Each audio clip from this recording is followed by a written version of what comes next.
Ini cerita tentang pengabdian, tentang pengorbanan yang tak berhenti sebagai pemanis lidah, tapi menjelma menjadi pelaksanaan kata-kata. Ribuan sarjana pendidikan tersebar ke berbagai pelosok, menjadi ujung tombak dari sebuah mimpi besar, mencerdaskan anak bangsa.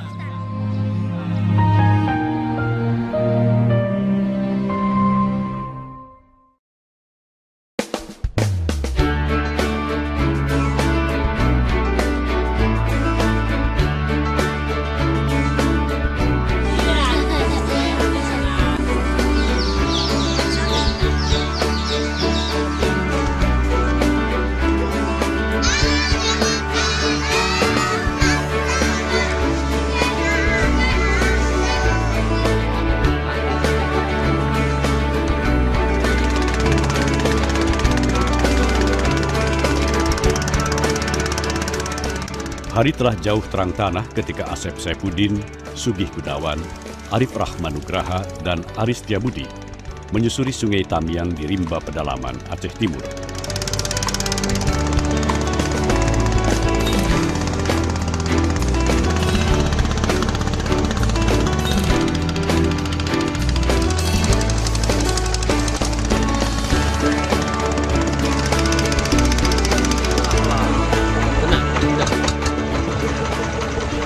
Dari segi transportasi ke sini sangat susah sekali. Harus menggunakan bot hampir 6 jam perjalanan dari pelabuhan di kota. Habis itu dari segi listrik, sinyal sangat susah di sini. Air kadang-kadang susah juga di sini kayak musim kemarau. Yang membuat saya bangga paling bisa ikut memajukan bangsa Indonesia. Dulu mengajarnya paling di daerah perkotaan, ternyata udah masuk ke daerah pinggiran, daerah terpencil, masih kurang dari segi pengelolaan sekolahnya pun, ya alhamdulillah bisa ikut turut serta mengembangkan sekolah, sangat bangga. Begitu juga Sarwenda Kongtesa, Christina Umboh, Andrew Kawengian, dan Hulbert Adilang. Untuk menuju sekolah di Pulau Adonara, Flores Timur, Nusa Tenggara Timur, lulusan Universitas Negeri Manado ini harus menempuh waktu yang tidak sebentar, selang-seling menggunakan perahu dan kendaraan bak terbuka.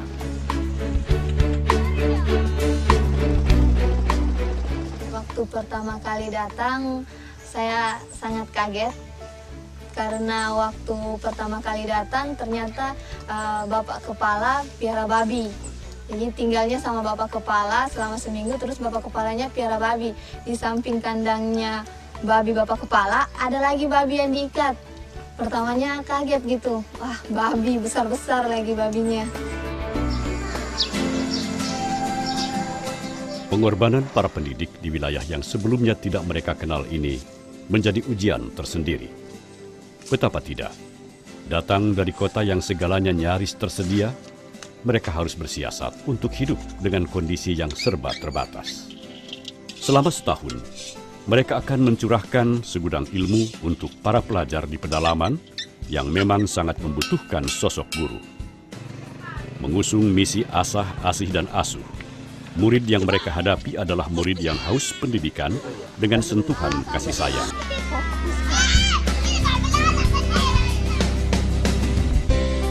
Di bawah bendera sarjana mendidik di wilayah terdepan, terluar, dan tertinggal, SM3T, program yang dicanangkan Direktorat Jenderal Pendidikan Tinggi Kementerian dan Kebudayaan, guru-guru SM3T ini adalah contoh nyata bahwa pengabdian bukanlah sekadar dongeng. Pengorbanan bukanlah isapan jempol semata.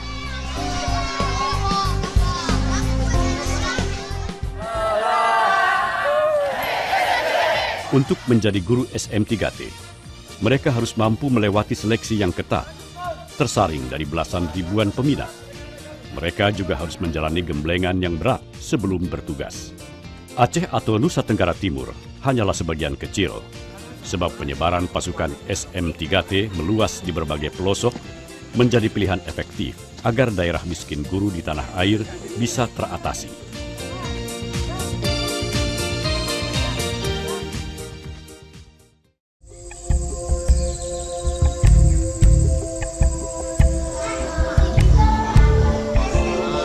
Sekitaran sekolah Bapak ngeliat banyak sampah nih ya.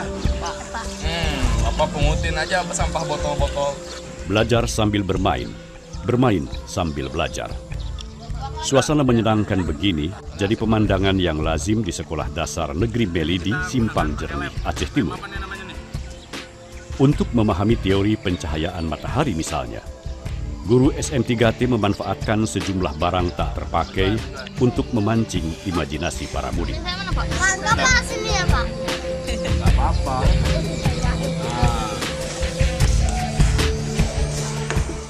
Mendidik seperti ini secara tak langsung memberi inspirasi bagi guru-guru setempat.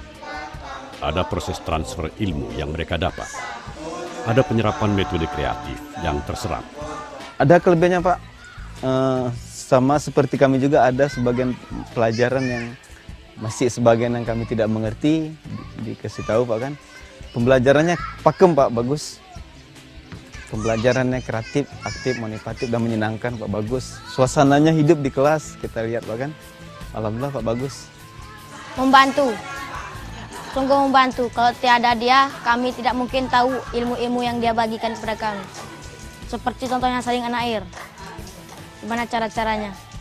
Kami sudah mengerti tata cara membicara saringan air. Tata kerama, tata pesantun, semuanya dari Pak Guru.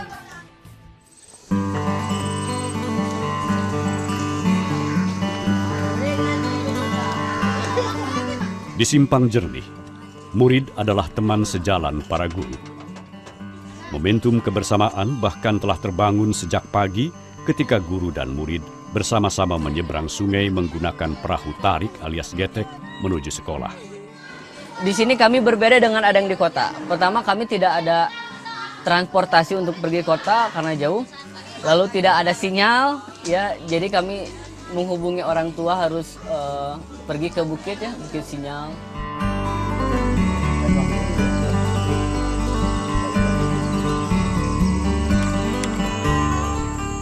Bukit Sinyal memang menjadi satu-satunya areal di Simpang Jernih untuk melepas rindu pada keluarga. Disinilah, meski hilang timbul, jaringan telepon seluler bisa tertangkap. Komunikasi pun berlangsung jernih dengan cara meletakkan telepon di sela ranting pohon. Gerak sedikit, pembicaraan akan terputus. Waalaikumsalam. Ya weh, sehat weh. Alhamdulillah. Kita bisa pulang jika lebaran di dia. Sudah berudak. Lebaran di dia. Lebaran di dia. Insya Allah puasa di gunung biasa.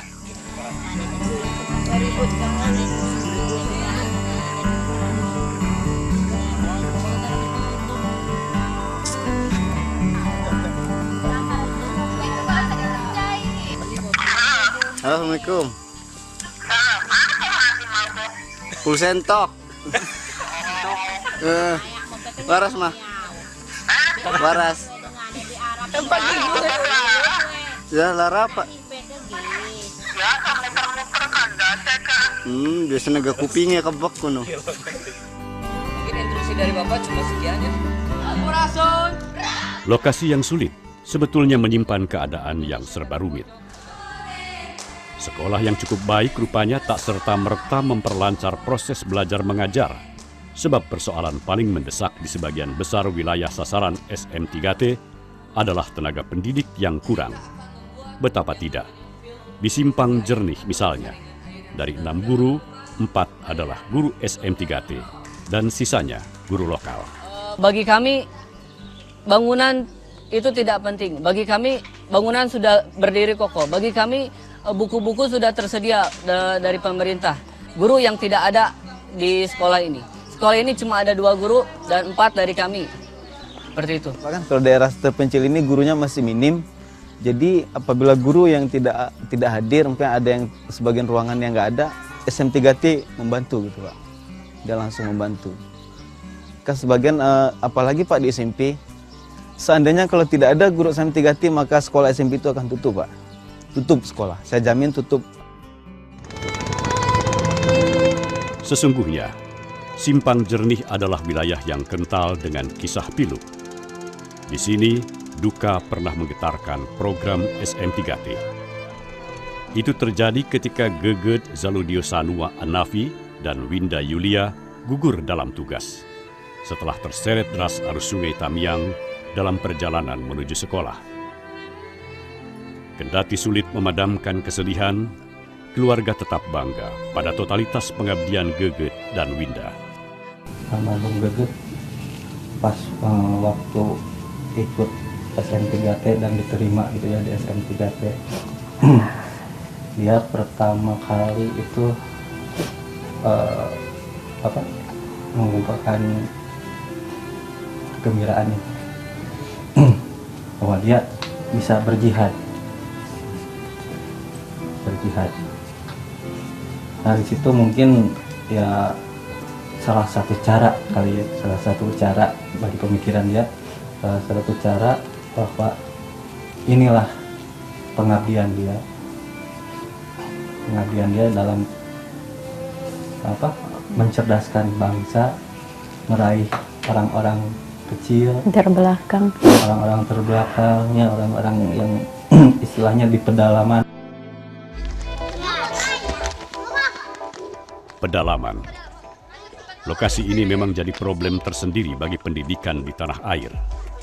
Masalah mereka sama. Guru kurang dan murid kerap terlantar.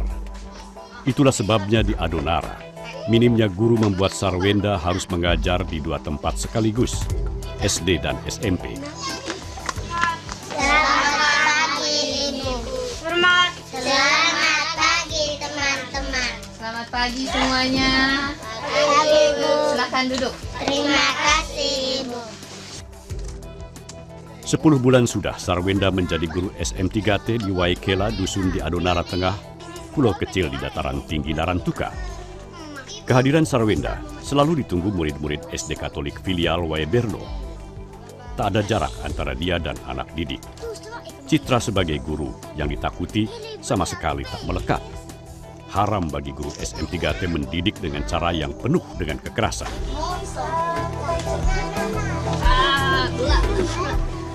Saya senang kepada Kak Enda karena Kakak Enda itu baik, tidak kasar, lemah dan sabar. Guru-guru yang lain itu kasar, karena waktu kita tidak tahu, tidak mengerti, itu tuh dipukul. Waktu kita tidak tahu baca, tidak tahu tulis, itu ibu marah.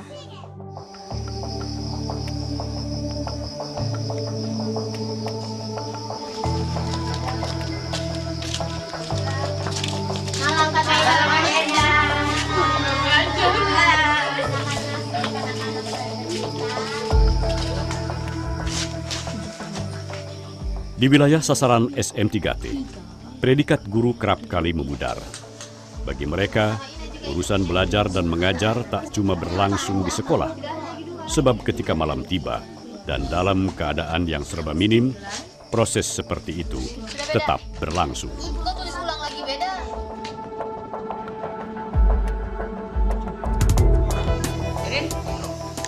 Di Simpang Jernih, pendidik SM3T juga kerap meluangkan waktu untuk mengajari murid mengaji, terlebih lagi saat tiba bulan suci.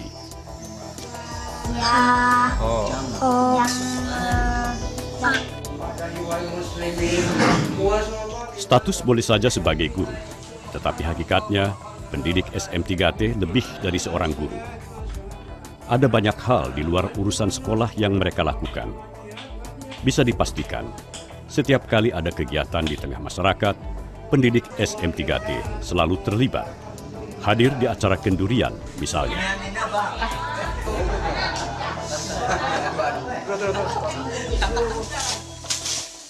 Atau kerja bakti membersihkan lingkungan.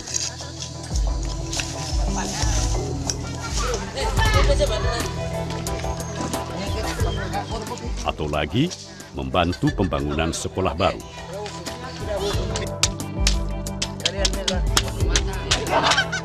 Ibu Endang sangat dibutuhkan oleh masyarakat di sini, dan Ibu Endang juga boleh dikatakan bahwa memiliki warga ataupun memiliki masyarakat yang sangat luar biasa di dusun Waikela Waimatan. Yang keterlibatan dari semua yang ada, dia selalu ikut terlibat dalam bagian-bagian tersebut.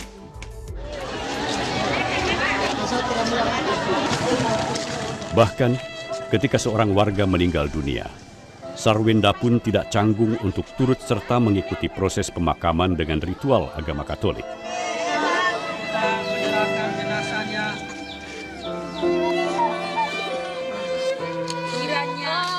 Saya menganggap bahwa penyesuaian diri itu penting. Saya harus menghormati adat mereka, kebiasaan mereka, terus keseharian mereka, terus anak-anak yang saya ajar, saya anggap sebagai adik-adik saya sendiri. Mereka yang menghibur saya.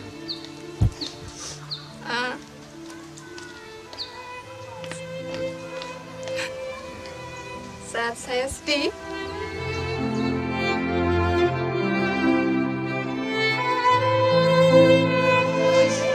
Sarwenda tak tahan. Seorang murid yang memiliki kebiasaan tak lazim mengganggu pikirannya sebelum masa tugas berakhir. Ada satu anak itu yang selalu menjadi beban buat saya gitu. Terus datangnya cuma datang, duduk, bawa tas, bawa pulpen, tapi ketika buku dan pulpennya dikeluarkan dari tas, dia hanya pegang pulpen tapi tidak akan menulis. Jadi bukunya itu seharian itu kosong aja. Tinggal sebulan lagi saya akan pergi. Saya harus memberikan yang terbaik buat mereka, agar ketika saya pergi mereka bisa menjadi lebih baik lagi dari sekarang.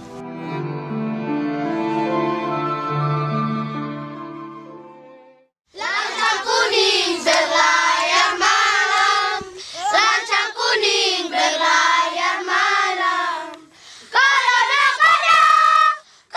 nakoda kuranglah paham, kuranglah paham. Alamatlah kapal akan tenggelam. Alamatlah kapal akan tenggelam. Lancang kuning berlayar malam. Lewat lagu Lancang Kuning, nyanyian rakyat Riau, sekumpulan bocah sekolah dasar di pedalaman Papua ini mencoba memahami bahwa Indonesia sesungguhnya tidak cuma Tiom, tanah kelahiran mereka yang terkepung lembah dan pegunungan.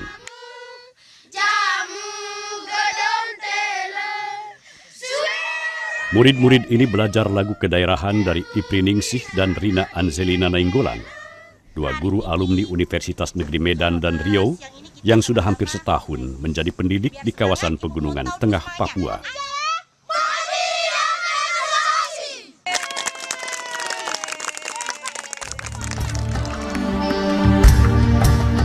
Galibnya guru SM3T, ada saja pengalaman unik yang mereka alami. Rina misalnya, seorang pemuda setempat, pernah mengajaknya menikah dengan mahar sekawanan babi, hewan paling mahal di pedalaman Papua.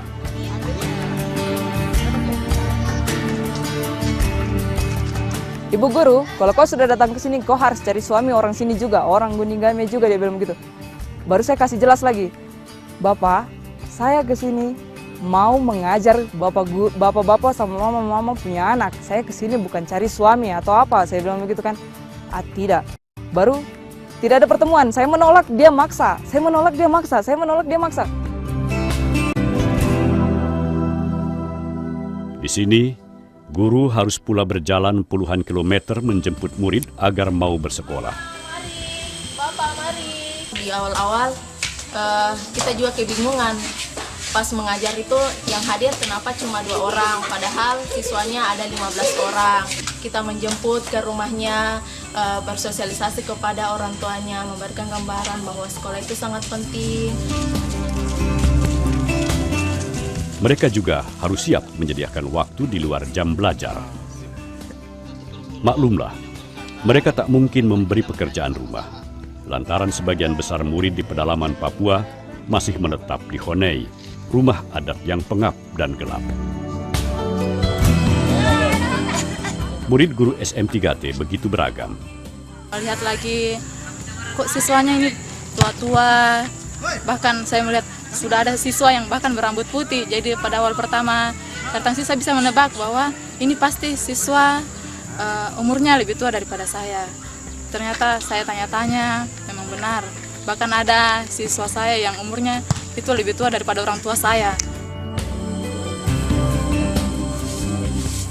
Yudin Ainusi, kepala desa di Manokwari, tak pernah lupa dirinya pernah berada di bawah bimbingan guru-guru SM3T. Kami ingin sekolah supaya apa yang kami tidak tahu bisa tahu. Jadi saya ingin mereka tetap di sini supaya bisa yang tetap di pelajaran ekonomi tetap, terus bahasa Inggris tetap, karena tenaga di sini kurang. Kini Yudin bisa menularkan ilmu ke anak-anaknya, agar nasib mereka tak seperti dirinya yang terlambat bisa menulis dan membaca. Karena itu, sekali lagi kehadiran SM3T ini luar biasa. Di dalam jangka pendek, mereka sudah berhasil mempengaruhi guru-guru lokal untuk juga terpancing untuk ikut mulai aktif. Jadi dengan kehadiran SM3T, teman-teman guru ini yang lokal yang ada di mana-mana ini, lihat bahwa guru-gurunya ini sudah mulai meningkat. Mereka mulai kembali, mulai belajar. Seperti itu. Walaupun dengan keterbatasan yang sangat luar biasa. Ada guru yang sampai di tempat tugasnya itu tidak bisa pakai mobil. Mereka harus jalan kaki. Tapi mereka sampai.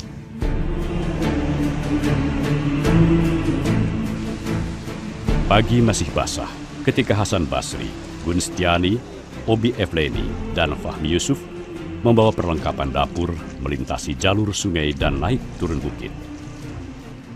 Para alumni Universitas Negeri Riau ini termasuk pendekar-pendekar SM3T yang telah tahan uji.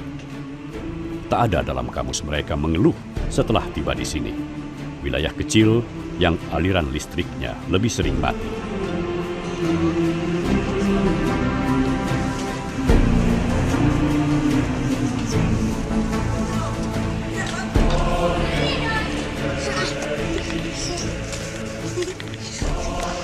Halo anak-anak.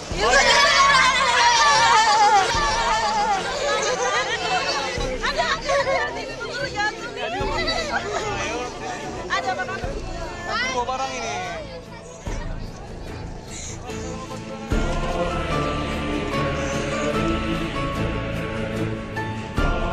Selamat pagi.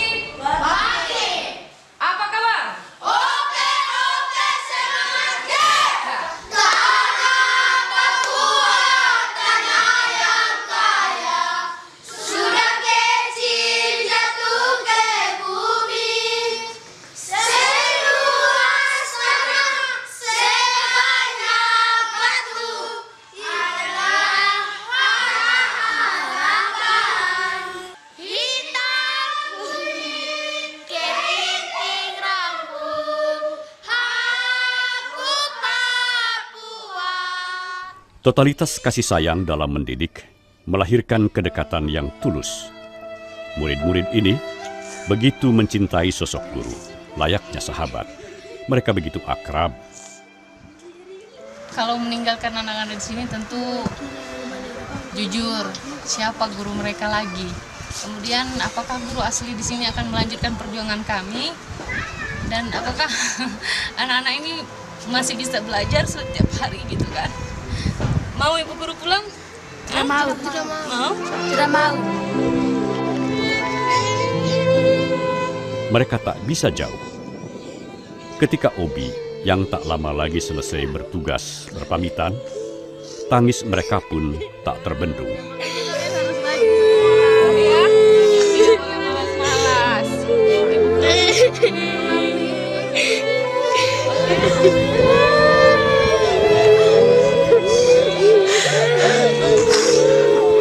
Jangan nangis ya, jangan nangis, oke?